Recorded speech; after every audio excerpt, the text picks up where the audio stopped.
안녕하십니까. 글로벌 모니터 안근모 편집장입니다. 국제금융시장의 최신 이슈를 한눈에 휙 둘러보는 휙 서비스입니다. 오늘은 먼저 지난 금요일에 발표된 미국 소비심리 조사 결과부터 살펴보겠습니다. 미국 소비자들의 심리가 이달 들어서 소폭 반등했습니다. 가장 권위 있는 소비자 조사 지표죠. 미시간 대학이 집계한 겁니다. 화면에서 보시듯이 노란색 선 소비자들의 인플레이션 전망이 꺾이고 흰색 선 소비 심리는 다시 살아났습니다.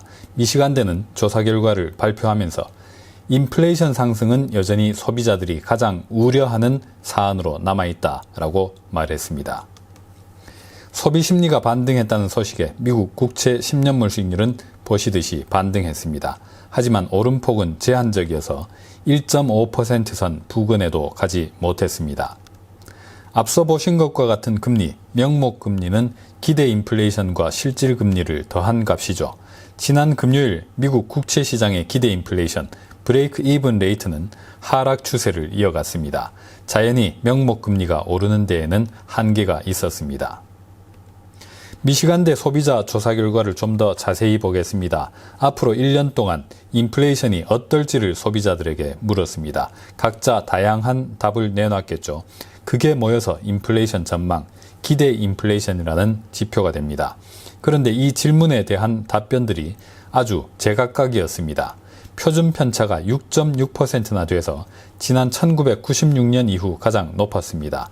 평균적인 인플레이션 전망보다 훨씬 높게 보는 사람들이 상당히 많았다는 얘기입니다.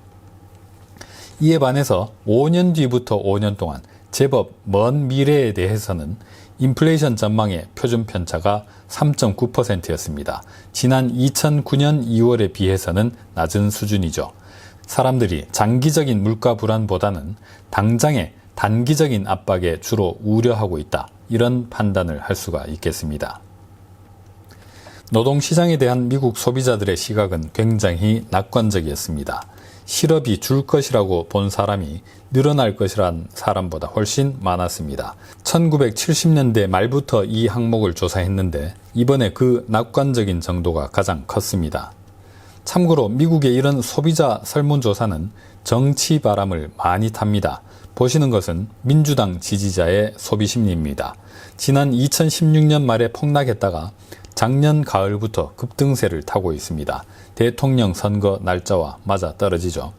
공화당 지지자들의 소비심리는 보시듯이 완전히 반대입니다. 화면에서 노란색 선은 지지하는 당이 없는 무당파 소비자들의 심리입니다. 민주당 지지자보다는 약하고 공화당 지지자보다는 낙관적입니다. 매우 더딘 속도로 회복해 올라가고 있는 것이 보입니다. 이번 주 최대 이슈는 단연 FOMC입니다. 지난 4월 FOMC 때 기자회견 첫 질문은 이랬습니다. 테이퍼링을 논의하는 것에 관해 논의하는 것을 시작할 때가 아닙니까? 라고 물었더니 파월 의장은 아니요, 아직은 그럴 때가 아닙니다. 라고 단호하게 답했습니다.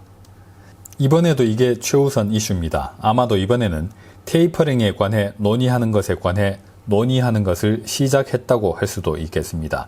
말장난에 가깝죠. 어쨌든 그 논의를 시작했으면 당분간은 계속 논의를 할 것입니다. 그 다음에는 테이퍼링 그 자체에 관한 논의를 할 것이고요. 그리고 나서 시기와 방식을 발표한 뒤에 테이퍼가 시작되고 QE는 종료되는 수순입니다. 이번에 어쩌면 가장 화제가 될 이슈는 점도표일 수도 있겠습니다. FOMC 위원들이 각자 제시한 연도별 금리 전망을 모아서 점으로 찍어 표시한 게 바로 이 점도표입니다. 2023년 말까지는 제로금리의 점들이 몰려있죠. 그런데 2023년 말 이전에 금리를 올려놔야 한다는 점들도 이렇게 제법 있습니다.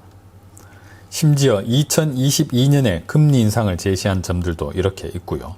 이게 석 달 전 지난 3월에 찍었던 점도표입니다.